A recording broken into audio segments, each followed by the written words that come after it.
네, 산업이 고도화되고 학령 인구가 줄면서 우리나라 지방의 규모도 점점 작아지고 있습니다.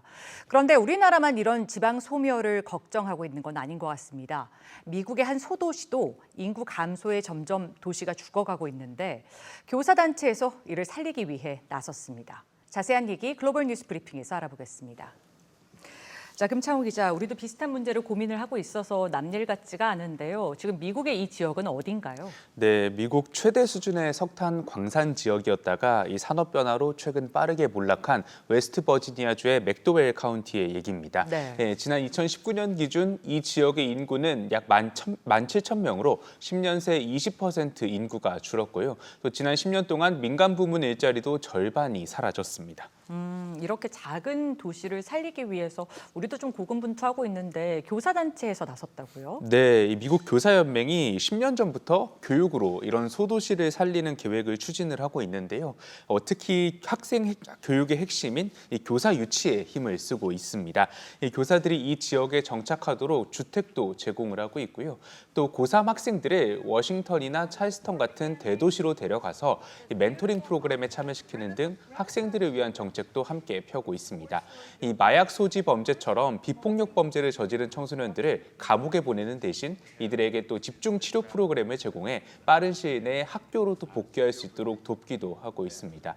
이 결과 지난 2011년 74%였던 졸업률은 지난해 83%로 올랐고 더 많은 학생들이 대학에 진학하고 있습니다. 네. 하지만 교사연맹은 이것만으로 부족하다면서 일자리 자체가 늘지 않으면 타 지역 학교로 떠난 학생들이 돌아오지 않을 거라고 지적합니다. 당국에서 좀 더 적극적인 지역 연계 활성화 산업을 도모해봐야겠네요.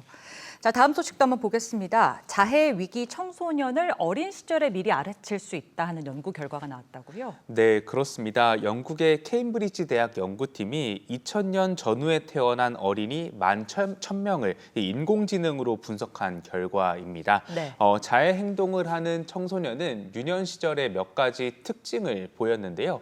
어렸을 때 감정 조절에 어려움을 겪으면 청소년기의 자해 위험이 30에서 50% 증가했고요. 자주 위험 행동을 하거나 주위에 도움을 줄 친구가 부족해도 자해 가능성이 커졌습니다. 또 자존감이 낮거나 수면이 부족해도 청소년기의 자해 위험은 컸습니다.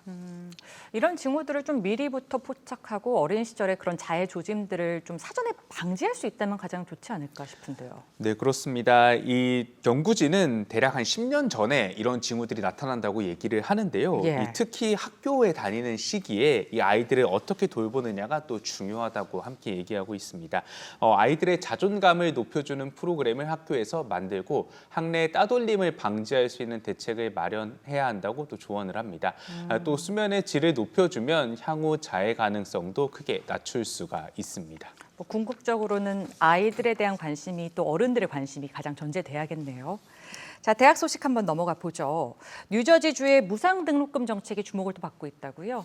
네, 그렇습니다. 아무래도 작년에 코로나19 여파로 재정적으로 좀 어려워진 학생들이 많았는데요. 그렇다 보니까 대학에 또 진학을 하지 못하는 상황도 함께 발생을 하고 있습니다. 네. 이 뉴저지주를 보면 지난해 대학 진학률이 전년도에 비해 5%포인트 떨어졌는데요. 특히 흑인과 히스패닉계 저소득층이 많은 뉴여크시의 경우 이 고교 졸업생의 대학 진학률이 9%포인트 하락했습니다.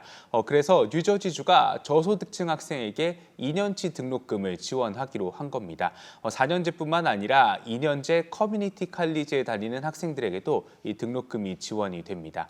이 프로그램을 만들기 위해서 뉴저지주는 학생들을 초대해서 의견을 물었었는데요.